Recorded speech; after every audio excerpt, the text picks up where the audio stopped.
আপনি ভালো কিছু অর্জন করতে চান, প্রথমত আপনাকে স্বপ্ন দেখতে হবে, আপনাকে একটা স্বপ্নকে লালন করতে হবে।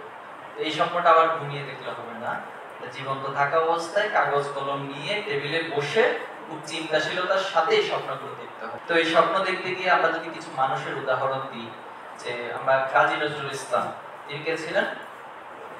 আমাদের জাতীয় কবি। তো তিনি তো খুব বড় লোকের পরিবারে জন্মগ্রহণ করেছেন, ঠিক না? গরিব ছিলেন, খুবই দরিদ্র পরিবারে জন্মগ্রহণ করেছেন এবং একটা পর্যায়ে তার মানে পরিবারকে সাপোর্ট দেওয়ার জন্য রুটি বানানোর, চা এবং রুটি বানানোর যে দোকান, সেখানে তিনি চাকরি নিয়েছেন।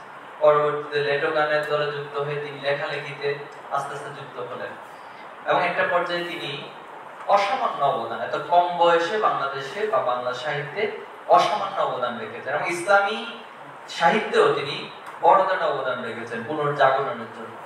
এবং তার যে বিদ্রোহী কবিতা নিঃসন্দেহে পড়েছেন, চিন্তা করা যায় বর্তমান সময়ে এখানে অনেক কবি সাহিত্যিকরা আছে, এক একটা শব্দের গাঁথনি সে সময়ে এমন একটা পারিবারিক ব্যাকগ্রাউন্ড থেকে এসে এই যে শব্দের গাঁথনি, শব্দের ঝংকার, এবং শুধুমাত্র এগুলো সাহিত্য না, বরং একটা পলিটিক্যাল বিপ্লবও বলা চলে বিদ্রোহী কবিতাটা। তো এরকম একটা প্রতিভাবান ব্যক্তি তৈরি হলেন। তো তিনি নিজে লিখেছেন যে দারিদ্র তুমি মরে করেছো মহান, মানে এই যে আমার অনেক সীমাবদ্ধতা, এই সীমাবদ্ধতার মধ্যেও আমি যে স্বপ্ন দেখেছি, আমি যেভাবে নিজেকে অগ্রসর করে নিয়েছি, তুমি আমাকে বরং আরো মহান করে তুলেছো। আমাদের মাঝে অনেক সময় কিছু হীনমন্যতা কাজ করে যে আমরা মনে হয় পারবো না। হেলেন কেলার নামে একজন আমেরিকান উপন্যাসিক ছিলেন, আপনারা গুগল করলে পাবেন তার জীবনী। তো তিনি অনেক বড় জনপ্রিয় একজন উপন্যাসিক। সাংবাদিক, তিনি একদিকে হচ্ছে শারীরিকভাবে প্রতিবন্ধী ছিলেন। সাংবাদিকরা একবার ওনাকে প্রশ্ন করলেন যে সৃষ্টিকর্তা আপনাকে শারীরিকভাবে অক্ষম করেছেন, আপনার শুনতে পান না অথবা আপনার প্রতিবন্ধী, তো সৃষ্টিকর্তার প্রতি আপনার রাগ হয় কিনা? তিনি উত্তর দিয়েছিলেন যে সৃষ্টিকর্তা আসলে আমাকে যতটুকু প্রতিভা দিয়েছে সেটাকে কাজে লাগাতে গিয়ে কোনটা যে আসলে দেয় না সেটা চিন্তা করার আমাদের সময়, আমি সময় পাই না। তাহলে দেখুন, একজন প্রতিবন্ধী, তিনি মুসলিমও ছিলেন না, কিন্তু তার স্বপ্ন এবং তার প্রতিভা তাকে যতটুকু দিয়েছেন সেটাকে তিনি কাজে লাগাতে গিয়ে তিনি সেরা উপন্যাসিক পরিণত হয়েছেন। আপনি যদি নিজেকে একটু ভাবেন, হয়তো আপনি নীলফামারীতে জন্মগ্রহণ করেছেন, আপনি কেন ঢাকায় জন্মগ্রহণ করলেন না? আপনি বাংলাদেশে জন্মগ্রহণ করেছেন, কেন আল্লাহ তাআলা আপনাকে ইউরোপের কোন একটা কান্ট্রিতে জন্মগ্রহণ করা নাই? অথবা আরবের শেখ যে বংশগুলো রয়েছে, শাইখরা রয়েছে, তাদের পরিবারে কেন আপনাকে জন্মগ্রহণ করা নেই? এটা নিয়ে যদি হাইতাশ করেন, তাহলে তো আপনার স্বপ্ন অথবা আপনি যে কাঙ্ক্ষিত অর্জন করতে চান, ক্যারিয়ার করতে, সেটা হবে না। এজন্য আল্লাহ আপনাকে কতটুকু দিয়েছে আপনি এটা নিয়ে যাচাই বাছাই করেন, এটা নিয়ে আপনি নিজেকে পর্যালোচনা করেন, ঠিক সেগুলোকে কাজে লাগান।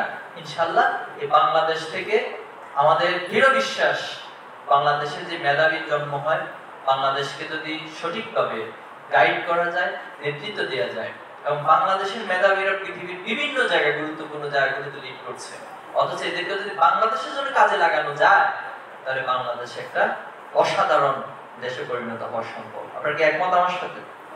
অবশ্যই একমত। আপনারা আল্লাহ রাসূলুল্লাহ সাল্লাল্লাহু আলাইহি ওয়াসাল্লামের উদাহরণ জানেন, তিনি জন্মের আগে তার বাবাকে হারাইছেন। এটা খুব কম মানুষের ক্ষেত্রেই ঘটে যে মায়ের গর্ভে থাকা অবস্থায় বাবা পৃথিবী থেকে চলে গিয়েছে।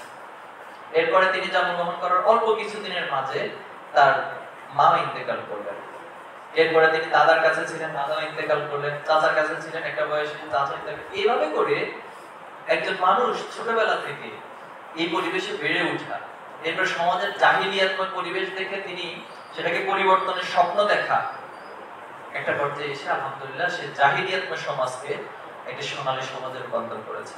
তাহলে আমরা আজকে তাত্ত্বিকভাবে বলছি যে আমাদের মডেল হলো, আমাদের আদর্শ হলো রাসূলুল্লাহ সাল্লাল্লাহু আলাইহি ওয়াসাল্লাম।